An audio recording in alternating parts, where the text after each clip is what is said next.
Welcome back to another episode of the SBS podcast. My name is Keon. I'm joined today with my co-host Kyle, as Ross is on vacation this week. We discuss this week in college football, recap UCLA versus Indiana, introduce this week's Gettin Parlayed slip, and preview the LSU game. That's all coming up right now on the SBS podcast.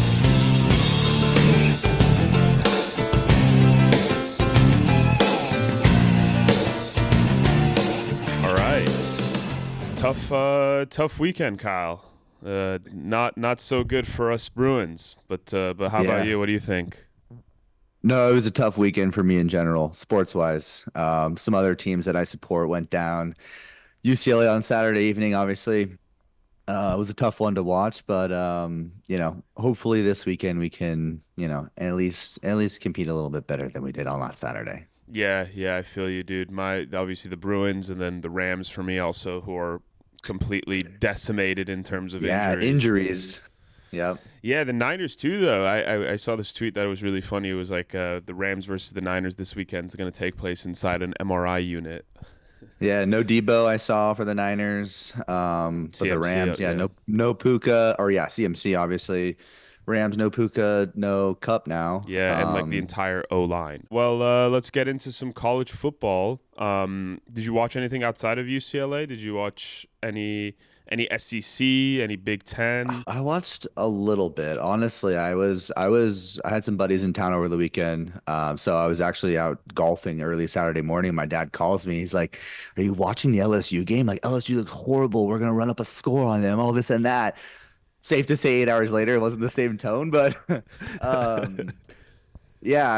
got back. I saw the end of the LSU South Carolina game. Obviously, the game-winning drive that they led to score the touchdown, I think, with like a minute 30 left. And then obviously South Carolina had the field goal attempt. So that game was exciting. I was a little curious. I didn't think that it would get College Game Day, but it turned out to be pretty good. Yeah, I mean, I think last week's slate of games just wasn't as enticing as week 2 or even week 1. Obviously, you have the hype. But yeah, I agree. I watched the South Carolina LSU game. I thought, obviously, we'll get into Gettin Parlayed in a little bit, but I thought LSU would be a little more dominant than they were, but ended up pulling out the win.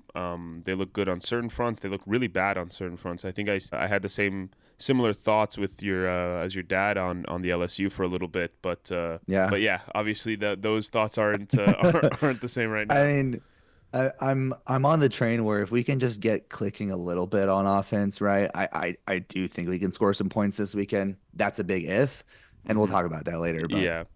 Other news, I saw Arch Manning get in for Texas. I feel like he's everywhere, and he had a pretty insane 45-yard sprint touchdown with the legs, which isn't very typical of a Manning. But he looked good. Yeah. What they're building out there in Texas is pretty nice. But that brings me up to a talking point I wanted to bring up with you, Kyle. In this age of NIL, and you have players who aren't willing to stay behind the QB for a couple years. Yeah. They could go transfer.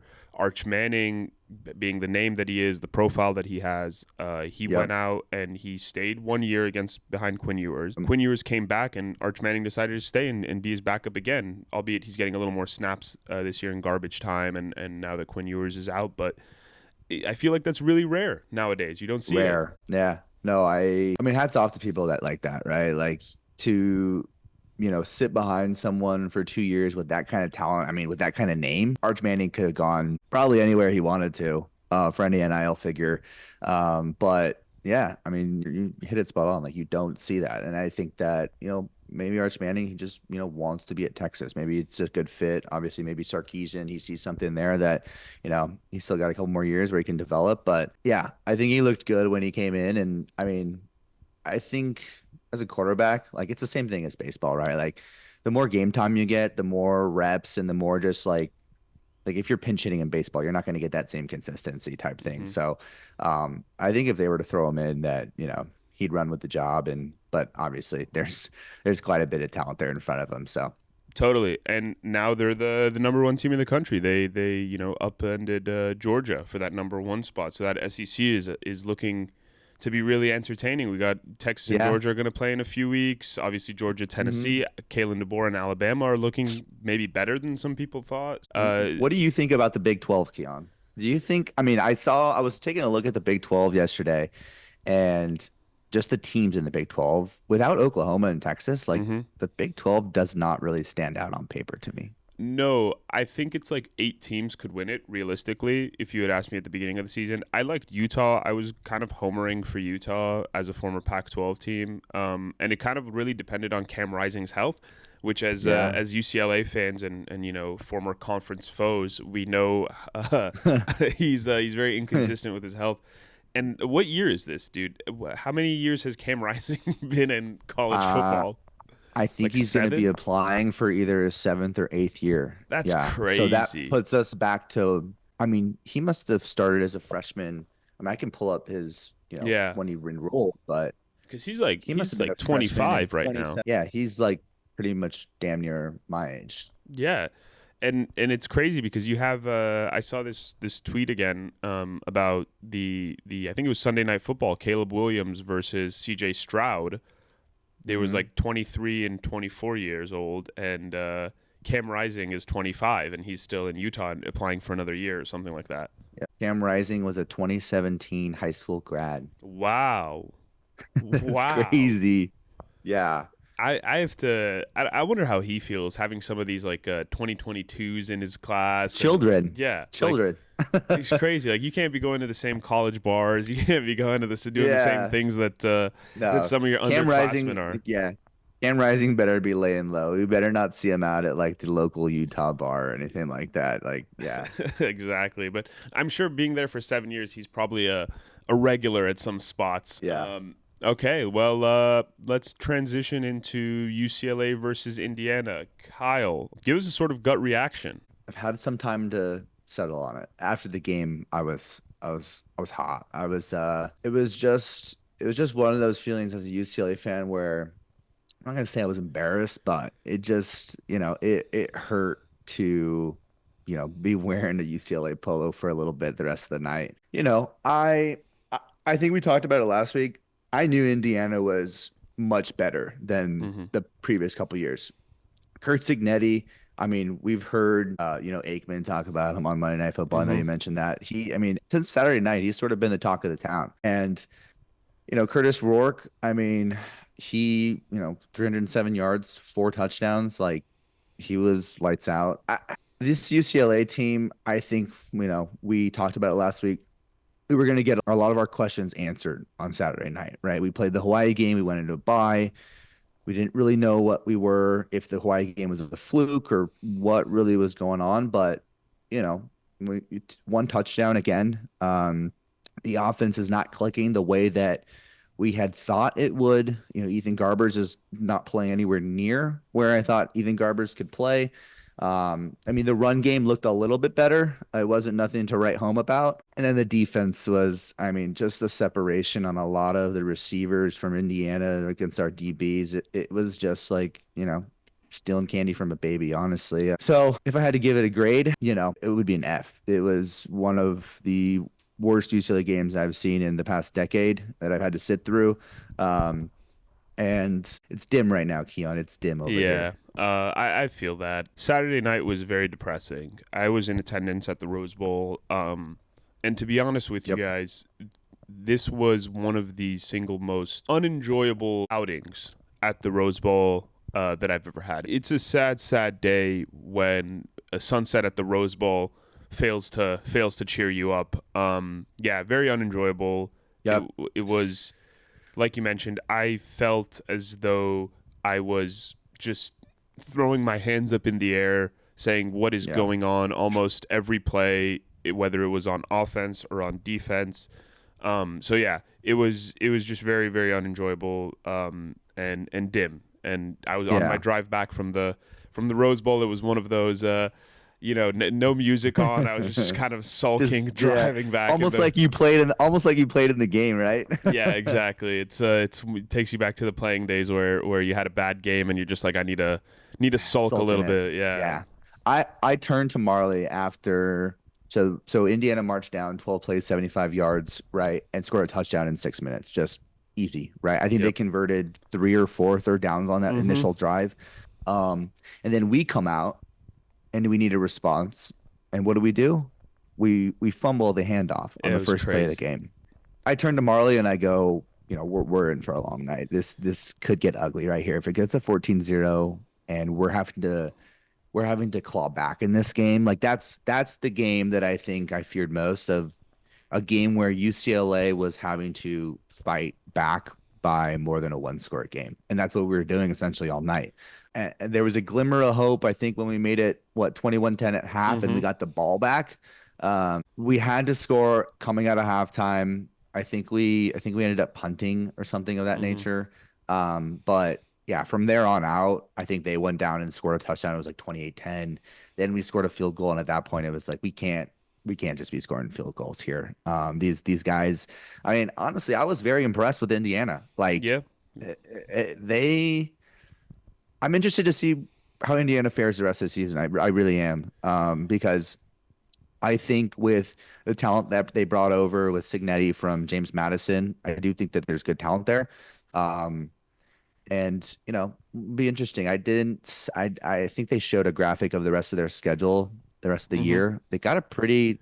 I think I turned to one of my buddies and I said they could go 6-0. I think they play like Rutgers and Minnesota in the next couple games, and I think they finish with like Ohio State and Michigan, so a tough like stretch towards the end. But um, yeah, they're a good team. And I know this is an Indiana podcast, it's a UCLA podcast, and as you can tell, I'm trying to shy away from talking about UCLA because I don't want to.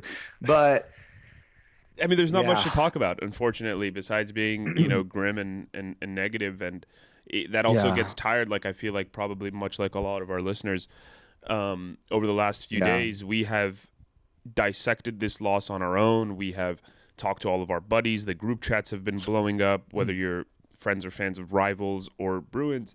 It's just like, what is happening? And almost you get a little tired of like just talking negatively and being like, yeah, having no hope. So you kind of try to avoid it. But unfortunately, we do need to cover it. Yeah, I think Indiana is good. They'll start off 6-0. I think they play like Charlotte, Maryland, and Northwestern are their next opponents, yeah, so they should beat them. yeah, Then they have like Nebraska, Michigan, Ohio State are some of their tougher teams that they're playing. But going back to the game, it was, you felt as though there was some points in the game where you were like, okay, these are momentum changers. These are possible times where UCLA could take advantage of these hmm situations and maybe try to flip the script, maybe try to claw back, maybe try to show some sort yeah, of a resolve, some sort of backbone that is kind of like a bend don't break. Many of those third downs that you mentioned, especially on that opening drive, I feel like we had a couple third and yeah. longs that we just couldn't get the defense off the field. No, Indiana was 9 for 12 on third down conversions. I mean, that is a clip that you're going to win a lot of football games, or you're going to lose a lot of football games if you can't get off the field Yeah. that often. Yeah, and I feel like it was a combination of a couple things. This was me watching the game in the stadium, and I've really, really tried to avoid the highlights of this game since then. But Smart man.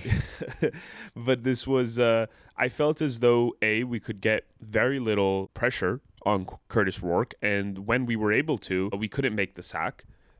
B, when he would get the pass off between the hashes, I feel like it was open territory. It was hunting season almost for the Indiana receivers to take them between the hashes and break off for a 15, 25-yard gain. Yep. Is acres of space. I mean, going back to, sitting on the couch watching the game with Marley, like I turned to her and I go, our receivers catch the ball and they are hit Mm-hmm. immediately. Like boom, smack. Their receivers catch the ball and there's like 5 to 7 yards of space for them to turn, get to full acceleration, make a move. And it's like now we're open field tackling.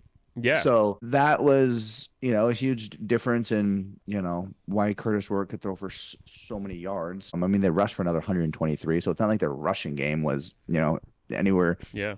below that. But the other thing that I wanted to talk about is like UCLA even got gifted a ridiculous amount of ridiculous penalties. Yeah. I A mean, few I know you were at the targeting. game. Yeah. The targeting calls were bogus. There was a roughing the passer call that if that, I'm sure you saw a highlight Mm-hmm. of it, but like if it's roughing the passer, then we're not playing football. We're playing flag football if that's roughing the Yeah. passer. So They had 14 penalties called on them for 127 yards total versus our 7 for 74 yards. So, I mean, usually we got all the help we could get as well from the referees. Yeah, we got almost as many penalty yards as we had passing yards, which is a crazy stat. I mean, Garbers threw for what 137 40, yards, 37. Yeah. right? So 137. yeah, it's that's not something you want to see on the box score at all. I did think we got bailed out a number of times, and the problem was when we got bailed out, we couldn't capitalize because you see a team that gets targeting, their player gets ejected, whether the call is right or not. You have to, as an offense, then be like, okay, let's go. They're down a starter, or they're down a key player. Let's take advantage of this. Put our foot on their necks a little bit and try to get and get a score, and maybe just not a field goal. There was a couple field goals that we hit that was kind of pointless in my opinion, Kyle. Like we were down 15, 20 points, and I was like, what is 3 going to do for us here? At least if you go for it, you're giving your quarterback more snaps. You're giving your receivers a chance to run the routes, if anything. Give them, and then maybe you could get a tutty and try to get the momentum and get a defensive stop and try to make something to roll. Yeah, I agree. I think for the rest of the season, as Deshaun Foster learns how to be a head coach, right, we will see decisions that make us scratch our head. And I think that that's just going to be something we're going to have to get used to throughout the year. I think the most concerning thing for me as a UCLA fan who was so excited about, honestly, I was excited about Ethan Garbers being our quarterback this year. I was one last year that was like Dante Moore, put him in the game, Dante Moore, Dante Moore. And then the way Ethan Garbers finished, I was like, all right, this kid, has got some potential going into the season. And I'm just very concerned about the underutilization of J. Michael Sturdivant once again. Very good point. He had, I think it was his freshman or redshirt freshman year at Cal. That's going to be his best season at Cal out of these 3 years. Which if I was J. Michael, I'd be like, where the hell did I go wrong?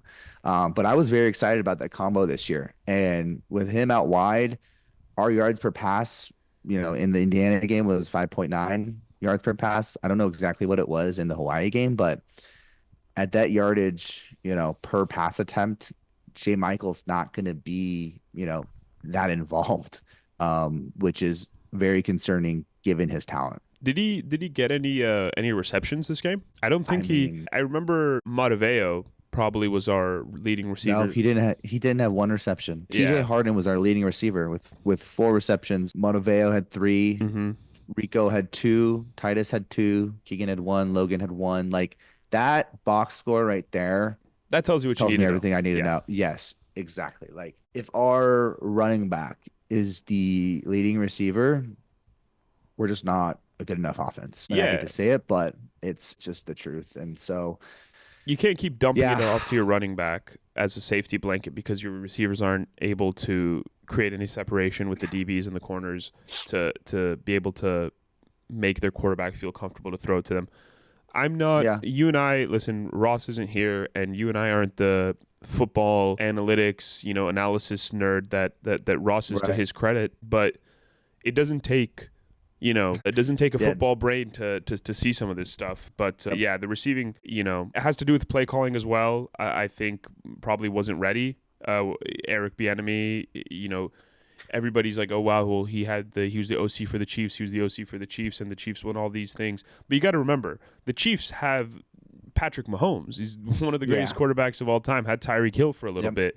Travis Kelce. They're a way more talented team compared to their competition than UCLA is. You can't be running the same offense expecting Ethan Garbers to make shove passes through the O-line to his tight end. Like that's it's not going to work. And just as a scheme, like I've talked with people within the athletic department within football, and like it's complicated to grasp. If I'm a 20-year-old that's playing amateur football, college football is still amateur, like where no one here is professional. Like the playbook that I'm looking at from last year. I mean, I'll grant it, Chip Kelly, right? He play calling, did have some time in the NFL, but if we're trying to implement this West Coast style offense with, Bienemy coming off working with, like you said, Mahomes and Travis Kelce and all these guys that have so much experience within the NFL, and now you're trying to implement this with Ethan Garbers and, guys that aren't professionals, it's something that I do think that that's part of the reason, maybe even a bigger reason as to why this offense is not clicking yet is just, the scheme and play calling. It's a lot to grasp probably for these guys, but I mean, that's no excuse, right? We need to see moving forward as a UCLA fan that wants at least something of this season, right? Totally. I'm not someone, I did think we could, get to 6 wins this year. At this point, I don't think that's on the table. I think I was reading after the game, we're almost rated lower on some power index than every other team that we play for the rest of the year, I think, except Fresno State. Um, so as a UCLA fan, I'm thinking about next year at this point, right? Yeah. Honestly, I am. I'm trying to see what, and I was excited that they, threw Justin Martin Yeah, into the had one, game. one I for don't one know. for what, 5 yards? I mean, Yeah, it's 1 for something. 1 for 5 yards. It's something, and like just to get him that feel out there. But like, yeah, we just got to see something else moving forward. Hopefully, this offense begins to click. The defense, right? I mean, it was concerning to see how much we struggled with the DBs and the separation, like we talked about. But even like the blitz packages, like we blitzed a fair amount to get pressure on the quarterback, and Curtis Rourke made it seem like there wasn't even pressure coming. Hmm. Like, he didn't even have to evade a lot of times. It was just, my buddy was here and he was like, this feels like a 7-on-7 passing league, Yeah. right? Like it feels like the line's not even there and he's just going out and slinging it. Let's talk about the crowd for a second. Kyle, you were pretty spot on with your number of 50,000. I think it ended up being 47,811 in the Rose Bowl. It was decent. I was there. I mean, with the tarps, granted, but How did it feel? Like, does it feel like before the game, yeah, obviously, like before the game, anticipation wise? I think the vibes were high. At least personally, in the group that I went, the vibes were high. And walking around, Lot H, seeing folks out there, a lot of UCLA. I was genuinely surprised because this team, there's no flash factor even before this game. So people actually were coming out to watch the Bruins, to support the Bruins because they're Bruin fans. So it was really good to see that. It sucked that this was the performance they saw because Yeah. for a lot of folks, getting out, as we've talked about on this podcast, getting out to Pasadena can be difficult. Yeah. It's not a convenient drive, and to do that and to pay $40 for parking and then to see this sort of performance really makes you scratch your head and say, well, why should I do this for another 5 weeks this season? There was Right. a lot of Indiana fans. And I think this is something, I haven't mentioned it yet, but I expect this to be a trend for the next couple years, especially as we start marking off a lot of these Big Ten schools who obviously the history of the Big Ten with the Rose Bowl and the Rose Bowl game, teams like Indiana who have never, or maybe they've made one, but definitely not in recent history. Their fans want to come out to LA. Their fans want to come out as a vacation from Bloomington. I sat semi in an Indiana section, apparently, is what it turned out to be. I had a really good conversation with the father and son who'd flown out from Bloomington. Really nice pair of guys. First time at the Rose Bowl. I try to do this every game. If I'm near any away fancies, your first time at the Rose Bowl. Are you from LA? Are you traveling? Try to give them a good experience of where they're traveling. Unless they're obviously USC fans.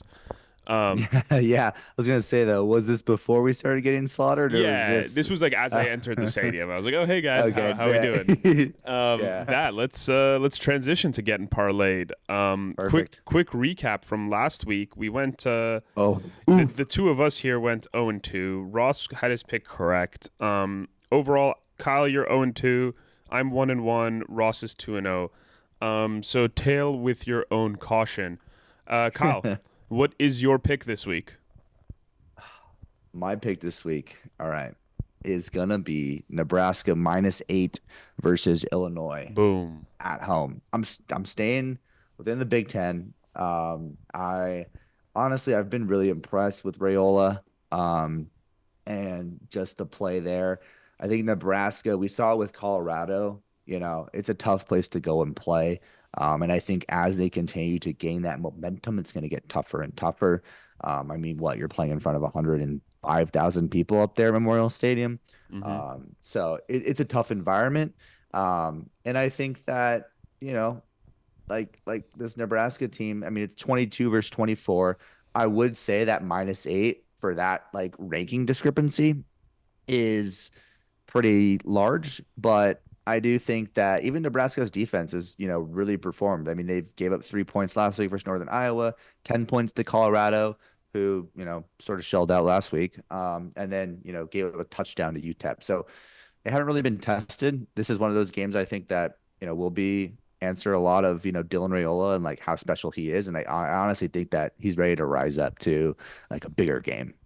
Yeah, I'm with you. I really like that pick. I think Nebraska's going to have a really good year in respect for Nebraska, expectations of not making a bowl game in, I don't know, 8 years or so. So I think that's definitely going to happen. And Raiola, Mr. Mahomes clone, is gonna have a good game.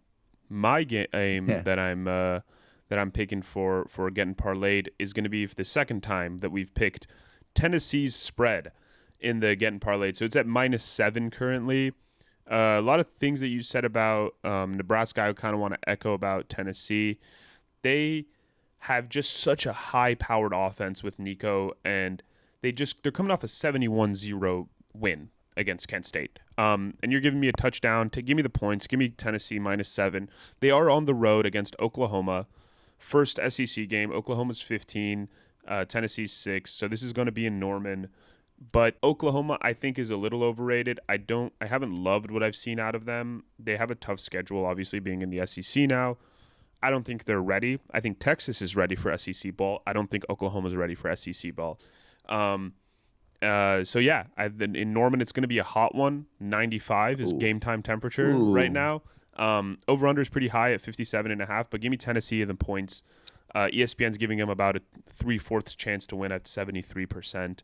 Nico Amaliava, he has 700 yards this season for 6 touchdowns. It's in 3 games. Not bad. Not bad. I'm loving what I'm seeing. And they have a really good rushing game with Samson.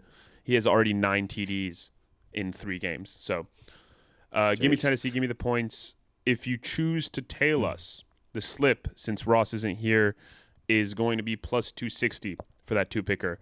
Really hoping we can finally smash a Gettin Parlay. If we can't hit a 2-teamer, then we might have to just bash the entire segment. Yeah. Or alternatively, just people fade us. Fade us. Yeah, exactly. Yeah. We're mush. We're just the mush. Exactly. Let's move on to the UCLA's game this weekend versus LSU in Death Valley.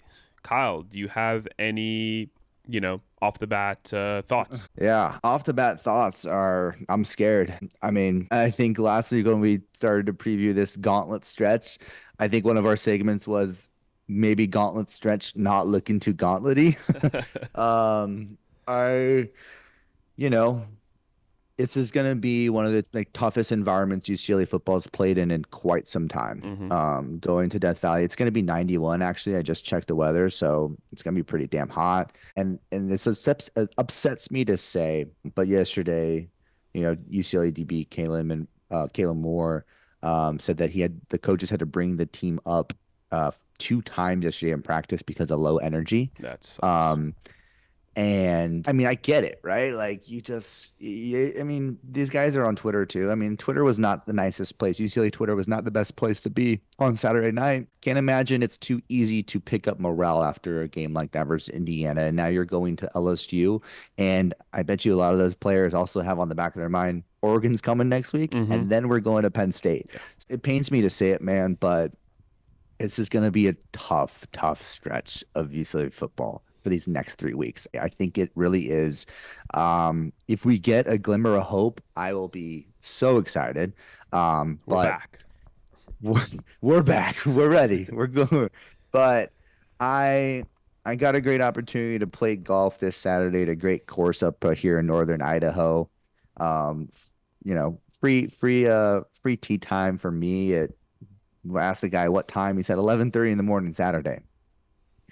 I looked at UCLA game time and I go, I can't do it, man. I can't do it. And so I will be watching the game here in Spokane, Washington on the couch, knowing that, Hey, I'm riding with my Bruins no matter Got what. it. But um, yeah, it's looking bleak. It's looking very bleak. Yeah, I mean, UCLA opened up as a 22.5 point underdog. That line has now moved to 24 as Ugh, they go into Death Valley on Saturday. To be honest with everybody, I don't see a world in which UCLA covers three touchdowns, over three touchdowns.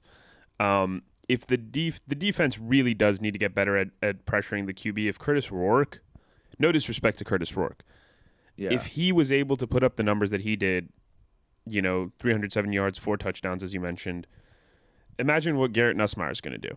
This is Hmm. a ranked SEC team that had playoff aspirations. I think they're still alive, depending on how the rest of their season goes. Uh, Hmm.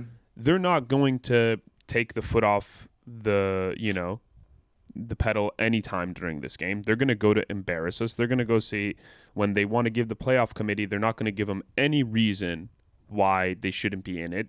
Garrett Nussmeier was in the Heisman conversation preseason. I don't think he's still there, but he wants to prove some haters wrong. Um, so defensively, we really need to make sure that we give them pressure on the QB, and the DBs need to get closer to those receivers. LSU is arguably in the last 5-6 years been wide receiver U. They have some good wide receivers. They have arguably one of the best offensive lines in the country. They're going to have those boys are going to be lining up on Sundays in a couple years.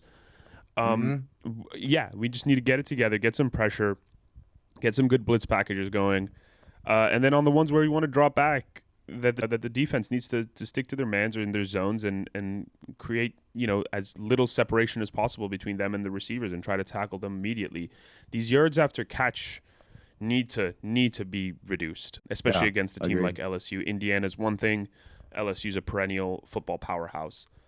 Offensively, I think the energy, like you mentioned, needs to just get better. I think our chemistry, there's two fumbled snaps in the Indiana game. One obviously was a turnover. One was targeting. So we got bailed. One we got bailed out for. One we didn't get bailed out for. The chemistry needs to get better. Garbers needs to do a better job at finding those receivers. Those receivers need to do a better job at creating separation, and then the coaches, I think, need to do a little bit better job of calling the right plays for this personnel. Um, Hmm. they need to understand again, it's not Mahomes, it's not Kelsey, it's not Tyreek Hill, it's not whoever. It's the UCLA Bruins, and you need to call plays that are matching up with the skill set that you have available to you. You can't be your running Hmm. back can't be your main. That's just Yeah. a dump. You're getting under pressure. None of your receivers have created enough separation for you to trust to be able to throw it to them. So you dump it off to your wide receiver and hope you can get some run after yards after catch, um, to move the chains. I mean, LSU fans remember coming to the Rose Bowl and losing to that team. And at the time, we thought it was a huge win for UCLA to only lose to Fresno State the next week. But um, I think that LSU is, you know, from an LSU perspective, if I'm an LSU fan, I'm coming into this UCLA game like this could not have come at the most perfect time, right? They lost to USC, and then they have a easy game against Nichols. They go to South Carolina College game day and big win, right? Mm-hmm. Where they were down and had to come back. So if I'm an LSU fan going into this game, I'm like, oh, we got to keep the momentum on, right? We got to stick it to UCLA, and we just got to continue to just keep rolling. And I think if I was an LSU fan, there's no better team that I want coming into Death Valley at the current moment, unfortunately, than a team that just struggled against Indiana at home mightily. So I don't know what UCLA needs to do to sort of grab that sort of mold and like absolutely not. I mean, there's no way we get a 180 in the LSU game. Like I think that if we can cover the spread, Keon, like, Mm-hmm. like you mentioned, I think that spread is going to be Successful. Yeah. my measureness of success. Like if we can cover the spread and not lose by more than three touchdowns, I think that that's a good trip to Death Valley going into the Oregon game and the Penn State game, and then obviously come away with you know, no injuries. Like I think Mm-hmm. that's going to be very important in the next 3 weeks as well. Is like how healthy can we come out of this gauntlet Yep. of three physical teams? Totally. So Yeah. Final score prediction, Kyle. Do you have anything? final score prediction. Oh gosh, um, LSU, um, LSU 41, UCLA. Oh God, can we get to 17? All right, 41-17. 17. Yeah. Mine is going to be LSU 55, UCLA 10. Ooh. I don't think we can get to 17. Oh. It's yeah, I think it's going to be a long watch. All right. Well, we'll see you guys on the other side of this game. Thanks for joining us, Kyle. Thank you. And we'll see you next time. Hopefully Ross is having a great time out in Europe. Shout out Ross. Shout out Ross. Yeah. All right. See you later. Go Bruins.